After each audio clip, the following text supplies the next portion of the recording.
"Sir, I learned this song from my mommy." The winter evening had settled over the small town of Oak Ridge with the kind of stillness that makes you notice your own heartbeat. Inside the community center, the annual Christmas recital was about to begin, and parents were finding their seats, brushing snow from their coats, smiling at neighbors they'd known for years. But not everyone there had come to watch their own child perform. James Crawford sat near the back, his charcoal suit perfectly tailored, his watch expensive enough to buy a car. He was 42 years old, successful beyond measure, and emptier than he'd ever imagined possible. His company had just closed its biggest deal of the year. His penthouse apartment overlooked the city. His calendar was full of meetings that mattered to everyone except him. He'd only come tonight because his assistant had mentioned it, said the community center was hosting something special, that maybe he should show his face, be seen supporting local causes. Good for the company image, she'd said. So here he was, surrounded by families, feeling like a man observing life through a window he couldn't open. The lights dimmed. A few children performed, some nervous, some confident, all of them sweetly imperfect. James watched with polite detachment, checking his phone twice, wondering when he could leave without seeming rude. Then the announcer called the next performer. "And now we have little Sophie Bennett, who will be playing a special piece for us this evening."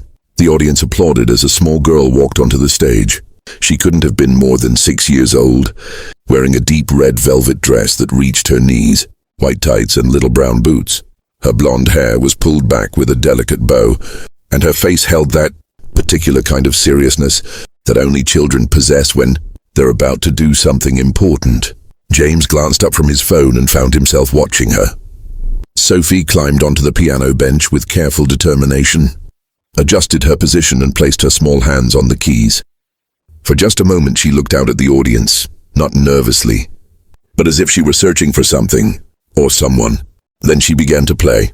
The melody that filled the room was simple at first, just a few notes, gentle and unhurried. But there was something about the way she played. It's something tender and knowing, as if the music came from a place deeper than her years should allow. James felt his hand pause over his phone. He looked up fully now, watching her fingers move across the keys. The melody continued, growing slightly, building without rushing. It wasn't a song he recognized, but it felt familiar somehow, like something you'd heard in a dream and couldn't quite remember when you woke. Around him, people had grown quiet. Even the restless toddlers seemed to settle. Sophie played with complete focus, her small body swaying slightly with the music, her expression peaceful. There was no fear in her, no self-consciousness, just the music, flowing through her as naturally as breath. James felt something strange happening in his chest, a tightness, an ache he hadn't felt in years. The song reached a gentle peak, then began to soften, the notes becoming quieter, more spaced apart, like a lullaby winding down. And then, with one final delicate note, it ended. The silence that followed lasted only a heartbeat before the applause began. But in that brief pause, James could have sworn he heard someone crying softly somewhere in the room. He realized with some surprise that his own eyes were wet. After the performance, James found himself standing near the refreshment table, holding a cup of coffee he didn't want. People milled around him, chatting warmly, congratulating the children. He should leave now. There was no reason to stay, but he couldn't shake the feeling that song had left in him. "Excuse me, sir." He turned to find Sophie standing beside him, looking up with bright, curious eyes. "Hello," James said, caught off guard. He wasn't used to talking to children. "You played very beautifully." Sophie smiled, pleased but not surprised, as if she already knew. "Thank you," she said politely. "I've been practicing a lot." "I could tell," James said. He hesitated, then asked, "What was that song called?" Sophie tilted her head slightly. "It doesn't have a name. My mommy made it up." "Your mother is a composer?" The little girl's expression shifted, becoming softer, sadder. "She was. She taught me that song before she went to heaven. She said it was just for us, and that whenever I played it, she'd be listening." The words hit James like a physical thing. He stood very still, not trusting himself to speak for a moment. "I'm sorry," he finally managed. "That must be very hard." Sophie nodded. "It was hard at first, but Daddy says she's still with us in the things she taught me. And when I play her song, I can feel her, like she's sitting right next to me." James swallowed. That's a beautiful way to think about it." "Sir?" Sophie said, looking at him more carefully now. Are you sad? The question was so direct, so innocent, that James almost laughed. But he didn't. Instead, he found himself being honest in a way he hadn't been with anyone in years. Yes, he said quietly. I suppose I am. Sophie considered this seriously. Is someone you love in heaven too? My mother, James heard himself say. A long time ago, when I wasn't much older than you. Did she teach you things before she went? James thought back, sifting through memories he usually kept locked away. She taught me a lot of things. She taught me to be strong, to work hard, to make something of myself. He paused. She played piano too, actually. Not as well as you, but she loved it. She used to play in the evenings after dinner. What happened to her piano? Sophie asked. I don't know. I think my father sold it after. He said it was too painful to keep around. Sophie frowned as if this struck her as terribly wrong. But that's where her music lived. That's how she talked without words. James felt his throat tighten again. This little girl, this child who had lost her mother, somehow understood something he'd spent decades trying to forget. You're very wise, he said softly. That's what Daddy says, Sophie replied matter-of-fact. But I think I'm just regular. I just miss my mommy a lot, so I think about her a lot. A moment later, a young woman approached, mid-30s, blonde hair, wearing a cream-colored sweater and a tan skirt. She had the kind of face that looked like it smiled often, though there was a shadow of sadness in her eyes that matched Sophie's. There you are, sweetheart, she said gently, placing a hand on Sophie's shoulder. Then she looked up at James. I hope she's not bothering you. Not at all, James said quickly. She was just telling me about the song she played. It was remarkable. The woman's expression softened. Thank you. My sister composed it. She passed away 2 years ago. I'm very sorry, James said, and meant it. Thank you, she said. I'm Emma, by the way. Emma Bennett, Sophie's aunt. Her father couldn't make it tonight, work emergency, so I brought her. James Crawford. He shook her hand. Emma's eyes flickered with recognition. The James Crawford? Crawford Industries. James tensed slightly, expecting the usual response. The business pitch, the networking attempt, the subtle request for investment or favor. But Emma just smiled a little sadly. Sophie's father works for one of your suppliers. He talks about how demanding the schedules are, how hard it is to get home for dinner. It wasn't an accusation, but James felt it like one. Yes, we run a tight operation, he said, feeling suddenly defensive. Then more honestly, too tight probably. Emma studied him for a moment, not unkindly. It's easy to lose sight of things when you're focused on building something. My sister used to say that too. She was a lawyer, worked 80-hour weeks, right up until she got sick. She paused. She told me at the end that she wished she'd spent less time in the office and more time at the piano, more time with Sophie. James looked down at the little girl, who was watching both adults with those serious, knowing eyes. Sir? Sophie said suddenly. Do you have anyone to have Christmas with? Sophie, Emma said gently, embarrassed. But James shook his head. It's all right. And no, Sophie, I don't. I usually work through the holidays. Sophie frowned. That's sad. Christmas is for being with people you love. I don't really have people anymore. James said, surprised at his own honesty. You could have us, Sophie said simply. We're having dinner at our house. Daddy makes really good turkey, and I help with the cookies. And Aunt Emma tells funny stories. Emma looked mortified. Sophie, Mr. Crawford is a very busy man and... Actually, James interrupted, feeling something shift inside him. Something that had been frozen for a very long time starting to thaw. I'd like that. Very much, if you don't mind. Emma looked at him searchingly, trying to determine if he was being polite or genuine. Whatever she saw in his face must have convinced her, because she smiled, a real smile this time, warm and open. We'd be happy to have you, she said. Christmas Eve, 6 o'clock. The weeks between the recital and Christmas passed differently for James than any weeks he could remember. He found himself thinking about that simple melody Sophie had played, hearing it in his mind at odd moments. He'd be in a meeting and suddenly remember the way her small hands had moved across the keys with such confidence, such love. He thought about his own mother more in those weeks than he had in years.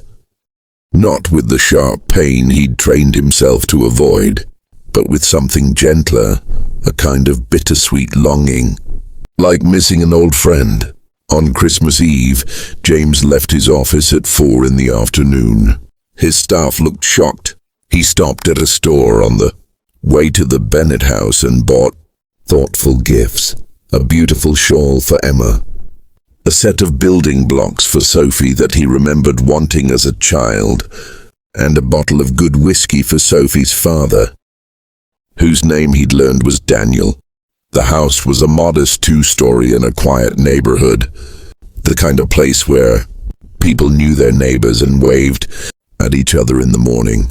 Christmas lights outlined the roof and windows, warm and welcoming against the snow. James stood on the porch for a moment before ringing the bell, feeling nervous in a way he hadn't felt since he was young. Emma opened the door, her face lighting up when she saw him. "You came. Come in, come in." Sophie's been watching the window for the past hour. Inside, the house smelled like turkey and pine and cinnamon. A fire crackled in the fireplace. Christmas music played softly from somewhere, and there, in the living room, was Sophie, wearing the same red velvet dress from the recital. "Sir," she exclaimed, running to him. "You really came." "I promised I would," James said, surprised at how happy he felt to see her. Daniel appeared from the kitchen, a tall man with kind eyes and flour on his shirt. "Mr. Crawford, this is unexpected. Sophie and Emma told me they'd invited you, but I honestly didn't think—" He trailed off, realizing how that sounded. "I didn't think I'd come either," James said honestly, "but I'm glad I did." The evening unfolded with a gentle ease that James had forgotten was possible. They ate dinner together at a table that wasn't fancy, but was set with care. Daniel told stories about work that made everyone laugh, including some gentle jokes about demanding clients that made James wince and then laugh at himself.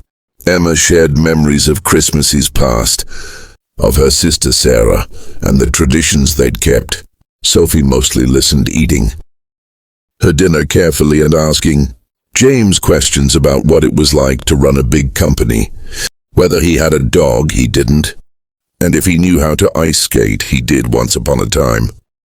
After dinner, they moved to the living room.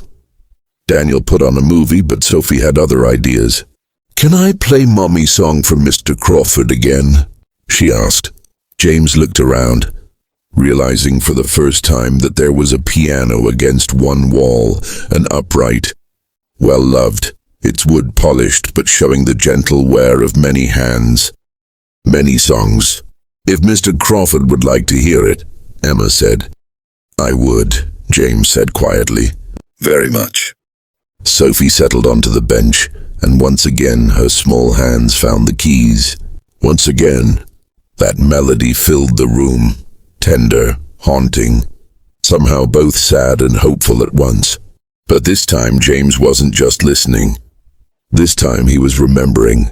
He remembered his own mother at their piano, her fingers moving across the keys while he sat beside her, learning. He remembered the way she'd smile at him when he hit the right notes, the way she'd encourage him when he struggled. He remembered the sound of her voice singing softly, and the feeling of being safe and loved and seen. He remembered, too, the years after she died, how his father had grown distant and cold, how the house had gone silent, how he'd learned to bury everything, soft inside himself, and focus only on achievement, on success, on building walls so high that nothing could hurt him again. But walls that kept pain out also kept love out, and joy, and connection, and all the things that made life worth living. When Sophie finished playing, James found he was crying openly, tears running down his face without shame. Sophie turned to look at him, her expression understanding beyond her years. She climbed down from the bench and walked over to him. and without a word she climbed into his lap and hugged him. "It's okay to miss her," Sophie whispered. "It means you loved her a lot." James wrapped his arms around this little girl and let himself cry, really cry, for the first time in 30 years. Emma and Daniel said nothing, just let the moment be what it needed to be. Later, when Sophie had fallen asleep on the couch and Daniel had carried her to bed, James and Emma sat by the fire with coffee. "Thank you," James said quietly, "for inviting me, for letting me be here." "Thank you for coming," Emma replied, "and for being real with us. That's rarer than you'd think." "I've spent a long time being someone else," James admitted. "Someone I thought I needed to be, strong, successful, untouchable, and lonely." Profoundly, Emma nodded. Sarah used to say that success without connection is just a fancy word for isolation. She learned that too late. She looked at him. "But you haven't, you still have time." James thought about his empty penthouse, his 70-hour work weeks, his calendar full of obligations and empty of meaning. "I want to change," he said. "I'm not sure I know how anymore." "Start small," Emma said. "Start with one thing. One real thing." 3 days later, James Crawford walked into his office and did something he'd never done before. He sent a company-wide memo announcing that all employees would receive an additional week of paid vacation, effective immediately, and that the company would be implementing flexible work schedules to allow parents more time with their children. His board was horrified. His CFO predicted disaster, but when James really explained why he was doing it, something shifted. He told them about Sophie, about her mother's song, about what it meant to lose the people you love because you were too busy building something that ultimately didn't matter as much as you thought it did. "We can be successful and human," he said. "We should be both." On New Year's Eve, James stood on a snowy sidewalk in downtown Oak Ridge, holding Sophie's hand on one side and Emma's on the other. Daniel walked beside them, laughing at something Sophie had said. They were heading to the community center for a New Year's celebration. Nothing fancy, just neighbors and friends, hot cider and cookies, and the promise of new beginnings. As they walked, Sophie looked up at James and smiled. "Sir, can I call you James instead? Sir makes you sound far away." James felt his heart expand. "I'd like that very much." "Good," Sophie said, "because you're not far away anymore. You're right here with us." And for the first time in longer than he could remember, James Crawford was exactly where he wanted to be. The story doesn't end here, of course. Stories about real people, real change, never truly end. They just keep unfolding. One day at a time, one choice at a time, one moment of courage or kindness or connection at a time. But if you've stayed with me through this story, if something in it touched your heart or reminded you of something important, I hope you'll share it with someone who might need to hear it. Hit that like button if this story moved you. Subscribe to hear more stories about the moments that change us, the people who see us, and the courage it takes to let yourself be fully alive. And leave a comment below. I'd love to hear about a time when someone's kindness, or a piece of music, or a simple moment of connection reminded you what really matters in this life. Thank you for listening. Until next time, take care of yourselves and take care of each other.